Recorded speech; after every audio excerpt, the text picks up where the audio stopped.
Hello everyone, I am Bindu Chaudhary. Welcome to my channel point educator. और यहाँ हम बात करते हैं point to point topics for exams.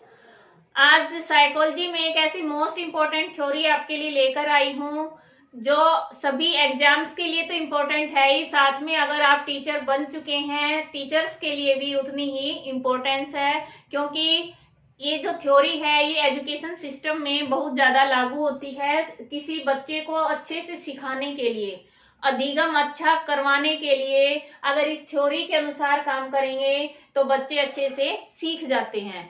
ठीक है, तो इनकी जो इम्पोर्टेंस है थ्योरी की, वो हम पूरी थ्योरी पढ़ेंगे तब आपको पता चलेगी कि हम इसको कैसे लागू कर सकते हैं और ये क्यों इतनी इम्पोर्टेंट है। Let's start. सबसे पहले थॉर्नडाइक है, इनका पूरा नाम क्या है? एडवर्ड ली थॉर्नडाइक। और इन्होंने ये थ्योरी 1898 में दी थी।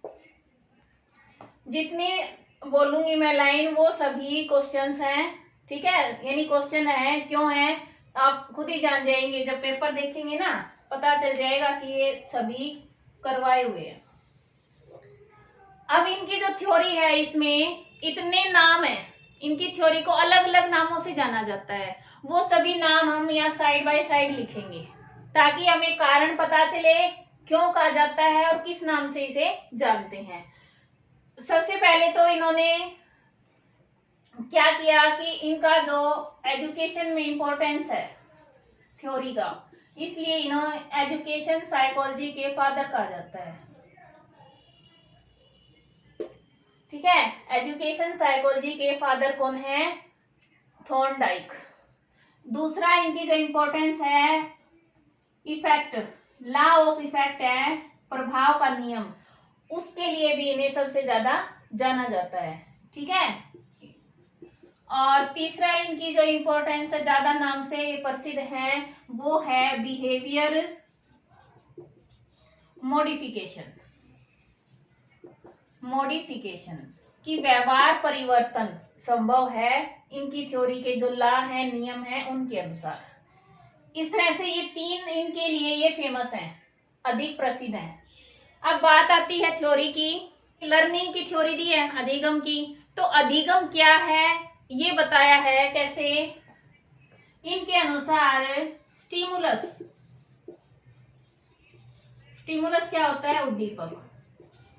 हिंदी और इंग्लिश दोनों में करवा रही हूं, जो आपको ठीक लगे उसमें पढ़ लेना। स्टिमुलस को देखकर रिस्पॉन्स होता है। ठीक है, रिस्पॉन्स यानी अनुक्रिया। अब क्वेश्चन आता है आपके माइंड में कि स्टिमुलस क्या होता है। हर जगह आपको जब आप लर्निंग पढ़ेंगे, साइकोलॉजी पढ़ेंगे तो उद्दीपक बहुत ज्यादा यूज होता है। उद्दीपक वो होता है जो हमें अनुक्रिया करने के लिए बाध्य करता है कि अनुक्रिया करनी ही पड़ेगी। कैसे? अब जैसे हमें भूख लगी है तो क्या करना पड़ेगा? खाना खाना पड़ेगा। तो खाना है वो हमारे लिए उद्दीपक का काम करता है।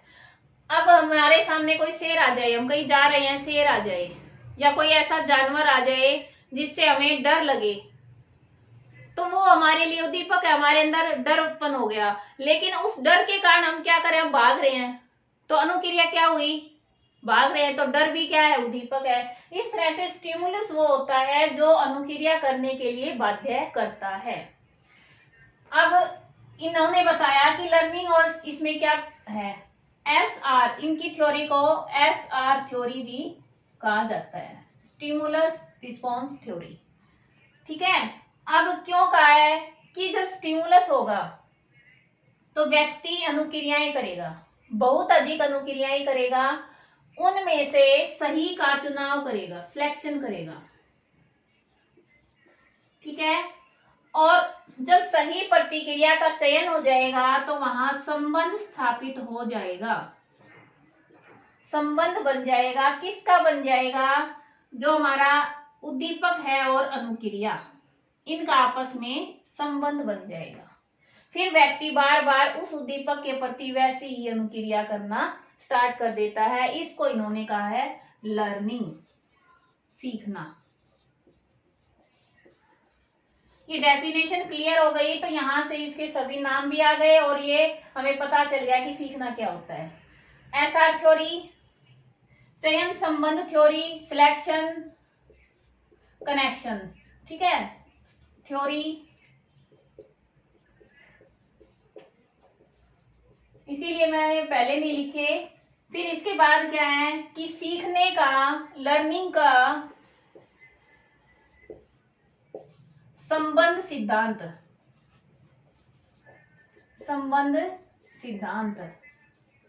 और अब ये क्या है, जो ये संबंध है, इनकी जो विचारधारा है इस तरह संबंध स्थापित करने की, इसको संबंधवाद कहा गया है। संबंधवाद का सिद्धांत, ठीक है। कनेक्शनविज्म,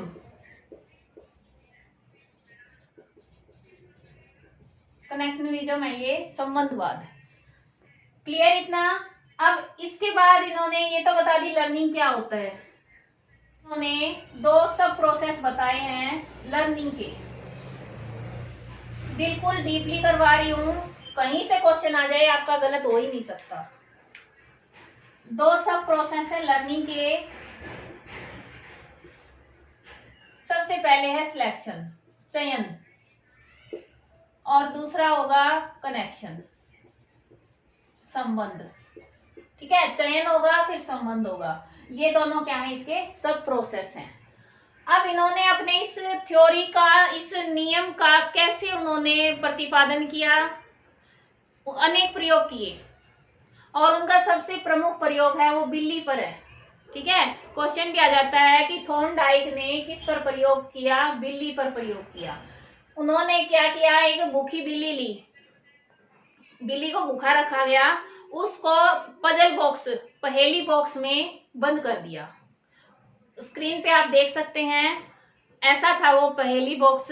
और उस पहेली बॉक्स को चारों तरफ से बंद कर दिया, बाहर जाने का रास्ता नहीं। उसके बाहर उन्होंने मछली रख दी। अब मछली की जो गंध थी वो बिल्ली को आ रही थी, बिल्ली भूखी थी, ठीक है। अब बिल्ली को क्या चाहिए, खाना, भूख लगी है, खाना कैसे प्राप्त करे, तो यहाँ पर उसका जो उद्दीपक था वो क्या है, मछली, और अनुक्रिया करेगी बिल्ली, ठीक है। अब उसमें संबंध स्थापित करेगी वो बिल्ली, अनुक्रिया, उद्दीपक और अनुक्रिया में।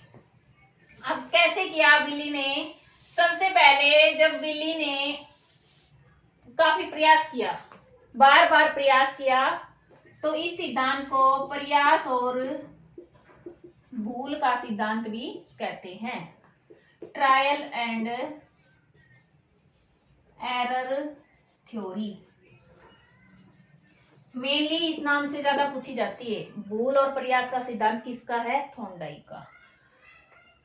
बिल्ली ने प्रयास किए, बहुत अधिक प्रयास किए, बार बार किए, लेकिन स्टार्टिंग की जो उसकी अनुक्रियाएं थी, कभी वो नोच रही थी, कभी वो इधर उधर पंजे मार रही थी, ठीक है, उछल रही थी, कूद रही थी, वो क्रियाएं करते करते उसमें एक नोब था, सिटकनी, कोई चिटकनी बोलता है, सिटकनी होता है ना, बटन, उसके अंदर एक बटन था बॉक्स में, उसके ऊपर उसका पंजा आ गया।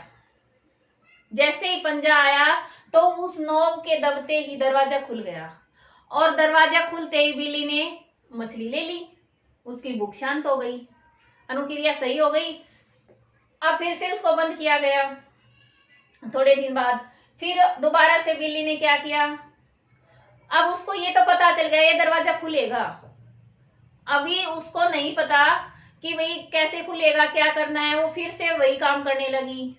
धीरे धीरे जब बार बार यही करती रही तो उसकी एक ये कंडीशन आ गई कि वो अब बिना ही देर लगाए बटन को दबाती, गेट खुल जाता और मछली को ले लेती, ठीक है।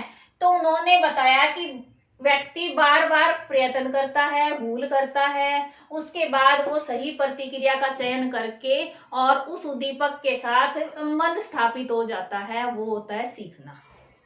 क्लियर है, ठीक है। इस तरह से उन्होंने ये बताया, और उनकी जो लर्निंग है ये उन्होंने क्रमिक सीखना बोला है, कर्म से, ठीक है, कि कर्म से होता है। अब उस कर्म को उन्होंने अपने नियम बताए हैं, कुछ नियम बताए हैं। सबसे प्रमुख नियम 3 है, प्रमुख नियम है 3 है, मोस्ट इंपॉर्टेंट है भाई।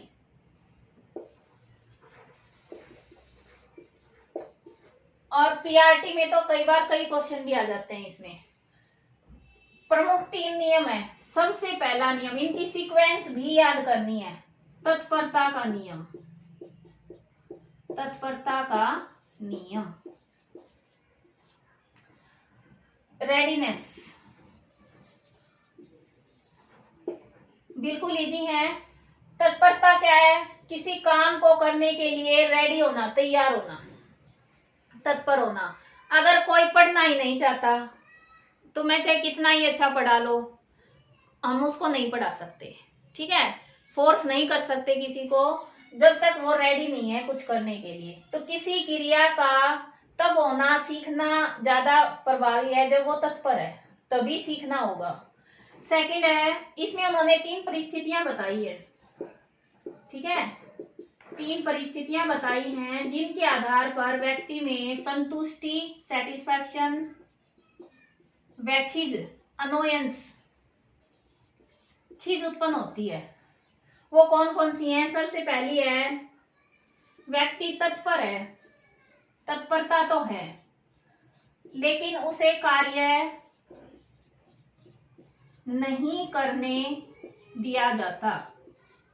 अब बिल्ली को भूख लगी है और बिल्ली बाहर नहीं जा सकती, तो उसके अंदर क्या होगी? खीज उत्पन्न होगी, अनोयंस उत्पन्न होगी। वो बाहर जाने के लिए कुछ भी करेगी, हाथ पैर मारेगी इधर उधर, उसको यानी खीज उत्पन्न हो जाएगी। सेकंड है, तत्परता तो है लेकिन कार्य करने भी दिया जा रहा है,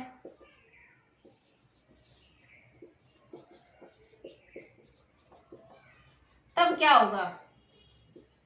उसमें संतुष्टि का भाव उत्पन्न होगा, ठीक है, कि मैंने कर लिया, मैं जो करना चाहता है उसी के लिए उसको कह दें। अब आप पढ़ना चाहते हो और घर में अगर कोई ये कह दे कि आप तैयारी करो, बाकी की चिंता छोड़ दो, बाकी हम करेंगे, तो आपके लिए क्या है? वो आप एक संतुष्टि का भाव रखेंगे, आराम से रिलैक्स होके अपनी पढ़ाई करेंगे, ठीक है। थर्ड है हमारा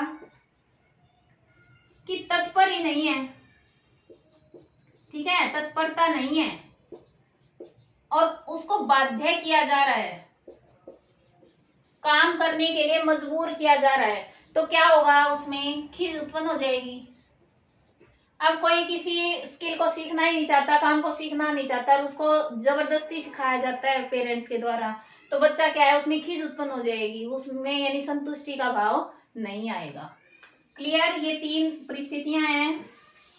अब सेकंड है हमारा अभ्यास का नियम,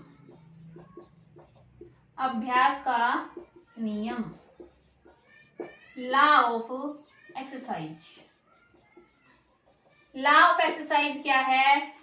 इसके अनुसार कि व्यक्ति जब ये तत्पर है उसके बाद सीखेगा तो उसमें अभ्यास जरूरी है। जितना अभ्यास करेगा वो निपुणता प्राप्त करेगा, कुशल हो जाएगा अपने काम में, ठीक है। इन्होंने इसमें 2 उपनियम दिए हैं, उपयोग का नियम और अनुपयोग का नियम। अनुपयोग का नियम कैसे? अब आपने अपने से रिलेट करके देखो, जब आप छोटे थे आपने ABCD और काफी कुछ सीखा था छोटे लेवल पे, ठीक है, प्राइमरी में, लेकिन आपने उसका अब उपयोग नहीं किया है। अब आप क्या कर रहे हैं? 10 तक मैथ्स पढ़ा फिर छोड़ दिया, तो आपको टेबल तब तक याद थी, फार्मूले याद थे, सब याद था। उपयोग किया है तो सब याद होगा और भी अच्छा होता जाएगा। एक सब्जेक्ट ले लिया, उसमें मास्टरी हो गई, कुशल हो गई। अनुपयोग कर दिया, अब उसका प्रयोग ही नहीं कर रहे, तो क्या हो जाएगा? वो धीरे धीरे हमारा कम हो जाएगा जो हमारा सीखना है और हम धीरे धीरे उसको भूल जाएंगे, ठीक है। ये है उपयोग और अनुपयोग का नियम। और इसी को मैं अपने ऊपर भी लागू करती हूँ, इसीलिए मैं हमेशा पढ़ाई से जुड़ी रहती हूँ, कोई भी परिस्थिति हो। अब है हमारा नेक्स्ट प्रभाव का नियम। और यही कारण है कि जुड़े रहने से मैंने वही 10 बार एस्टेट पास किया है, कोई अपनी बड़ाई की बात नहीं, क्योंकि मैं तो पढ़ती रहती हूँ, ठीक है। और अदर सब्जेक्ट्स में, ये भी नहीं है कि सब्जेक्ट से, अलग अलग सब्जेक्ट से किया है, तीनों लेवल पे। प्रभाव का नियम क्या है? Effect, law of effect. इसके अनुसार उन्होंने बताया कि जैसा प्रभाव होगा कार्य का, सकारात्मक होगा या नकारात्मक होगा। अब बच्चा कोई काम करता है, अगर उसको प्रशंसा दी जाए, पॉजिटिव उससे बात कही जाए, तो क्या करेगा बच्चा? उसको दोबारा करेगा व्यवहार को। और अगर उसको नेगेटिविटी दी जाए, ठीक है, उसकी निंदा की जाए, उससे डांट दिया जाए, दंड दिया जाए, तो वो क्या करेगा? उसको करना बंद कर देगा धीरे धीरे। ये है प्रभाव का नियम। इन्होंने कहा है कि पुरस्कार और दंड है वो बच्चे को सीखने को प्रभावित करते हैं, ठीक है। ये मेन है और इनको सीक्वेंस में ही याद करना। पेपर में सीक्वेंस पूछी जाती है, पहला कौन सा है, दूसरा कौन सा, तीसरा कौन सा, खुद पर लागू कर लो। आप एस्टेट के लिए तैयारी करने के लिए तत्पर हैं, अब आप अभ्यास कर रहे हैं, बाद में उसका प्रभाव होगा, ठीक है। नेक्स्ट है, इसके कुछ गौण नियम भी दिए हैं, ठीक है। वो वैसे डीपली नहीं पूछे जाते, लेकिन कई बार ऐसे दे देते हैं कि प्रमुख कौन से हैं, गौण कौन से हैं चयन करने के लिए, तो मैं आपको बता देती हूँ। गौण नियम, अब इनको गौण क्यों कहा है पहले ये समझो। एक एक वर्ड को जब समझ जाओगे ना तो सभी सब्जेक्ट आसान लगने लग जाएंगे। गौण क्यों कहा है? क्योंकि जो वो तो है प्रमुख, अब उनसे ही ये संबंधित हैं, इनको क्रम में याद करना भी जरूरी नहीं है, ये उसी के अंदर इंक्लूड हो गए, उनकी व्याख्या की गई अब, इसीलिए अलग अलग नियम बताए। लॉ ऑफ प्राइमेसी, प्रधानता का नियम। इनके अनुसार जब फर्स्ट टाइम कुछ सीखा जाता है तो वो अच्छा सीखा जाता है, वो पक्का ज्यादा होता है, और बाद में जब ही लर्निंग होती है, दोबारा से सीखते हैं, तो वो डिफिकल्ट होता है, ठीक है। इसीलिए प्राइमरी पे राइटिंग स्किल पर ध्यान दिया जाता है कि वो पक्की हो जाएगी तो दोबारा से उसमें सुधार है वो डिफिकल्ट होगा। Law of intensity, law of intensity ने तीव्रता, कि हमारे सामने जो मटेरियल है सीखने का, वो जितना अधिक सरप्राइज करने वाला, जितना अधिक चौंकाने वाला अच्छा होगा, तीव्र होगा, उद्दीपक जितना तीव्र होगा उतनी ही अच्छी क्या होगी?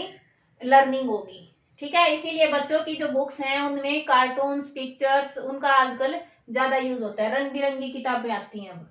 लॉ ऑफ रिसेंसी, जो हम रिसेंटली सीखते हैं वो हमें ज्यादा याद रहता है। लॉ ऑफ पार्शियल रिस्पॉन्स, कि पहले आंशिक उसके अंश सीखते हैं, फिर उसकी पूरी जो प्रक्रिया है वो सीख जाते हैं। एक एक लाइन बता रही हूँ क्योंकि ज्यादा इंपॉर्टेंट नहीं है, कई बार वैसे ऑप्शन दे देते हैं। लॉ ऑफ मल्टीपल रिस्पॉन्स, कि व्यक्ति है वो सीखते समय बहुत सारी प्रक्रिया करता है, मल्टीपल रिस्पॉन्स करता है। लॉ ऑफ थोड़ी गले में खराश हो जाती भाई बार बार। लॉ ऑफ सेट और एटीट्यूड, मनोवृत्ति, व्यक्ति जिस मनोवृत्ति से सीखता है वैसा ही वो सीख पाता है। जैसे आप अगर पॉजिटिव हैं कि एस्टेट हमें करना है, आप अच्छे से तत्पर भी हैं, तो जो मनोवृत्ति होगी उसके अनुसार ही सीखना होगा, ठीक है। Of response by analogy, analogy क्या है? सादृश्यता, कि व्यक्ति जैसे काम पहले सीख चुका है वैसे ही दूसरे जो उसके समान दिखते हैं उन कामों में वैसा ही अनुक्रिया करता है। जैसे कोई साइकिल चलाता है, अब वो मोटरसाइकिल चला रहा है, तो वो साइकिल का जैसे स्टेयरिंग को कंट्रोल करता है ना, वैसे ही वो मोटरसाइकिल को भी कंट्रोल करने की कोशिश करेगा। लॉ ऑफ एसोसिएटिव शिफ्टिंग, कि यहाँ पर वो शिफ्टिंग ही कर देता है सीखने का। कैसे? अब जैसे भाई मान लो प्रेमी प्रेमिका है, वो बिछुड़ गए, ठीक है, और आजकल तो फोन है, लेकिन पहले की फिल्मों में भी दिखाते हैं कि उसकी फोटो लेके और वो बात करते हैं, वो क्या होती है? शिफ्टिंग। कि जैसे सामने वही है और वो फोटो से बात करते हैं। Law of potency of element, तत्व प्रबलता, जितने अधिक तत्व प्रबल हैं उनको हम अच्छे से सीखते हैं। कोई सीखने का प्रोसेस हो रहा है तो उसमें जो एलिमेंट हमें अच्छे ये लगता है कि हमारे काम के महत्वपूर्ण हैं उनको हम अच्छे से सीख जाते हैं, और जो अननेसेसरी हैं, इंपॉर्टेंट नहीं है, उनको हम छोड़ देते हैं। ऐसे ही होता है इसमें भी, ये कहते हैं कि भाई ये इंपॉर्टेंट है तो ध्यान देते हैं, वरना सही है चल रहा है। अब ये है, इसमें कोई और नाम बच गया, एक कहते हैं आवृत्ति।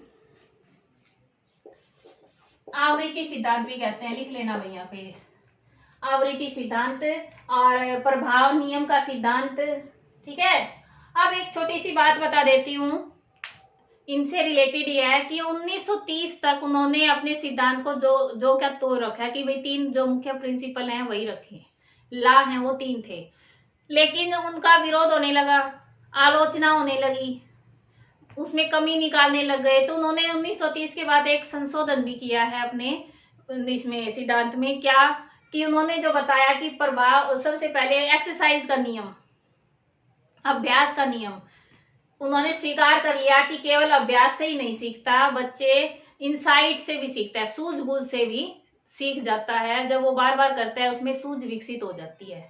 ठीक है, और दूसरा उन्होंने अपना जो प्रभाव का नियम है उसमें संशोधन किया, उन्होंने बताया कि पुरस्कार और दंड दोनों हैं वो अलग अलग प्रभाव अलग अलग करते हैं लेकिन बराबर प्रभाव दिखाते हैं, ये नहीं कि दंड देने से वो प्रक्रिया है वो बंद हो जाएगी। ठीक है, इस तरह से उन्होंने ये अपना थ्योरी बताई है, और ये कहाँ इंपॉर्टेंस है, प्राइमरी लेवल पे ज्यादा है, बड़ी क्लासेज में भी है, नया लेसन सीखने के लिए भी है, कोई नई चीज हम सीख रहे हैं, स्किल सीख रहे हैं, उसमें भी यही यूज होती है, और कोई हैबिट चेंज करवानी है बच्चे की, बिहेवियर मॉडिफिकेशन करना है, उसमें भी यही सिद्धांत लागू होता है। ठीक है, उम्मीद है समझ आ गया होगा। अगर आपको पसंद आती है वीडियो तो दूसरों से शेयर करें, और अगर कोई कमी रहती तो मुझे बताएं। मिलते हैं नेक्स्ट वीडियो में नए टॉपिक के साथ। थैंक्स फॉर वॉचिंग, और हाँ, घंटी बजाओ, नोटिफिकेशन पाओ।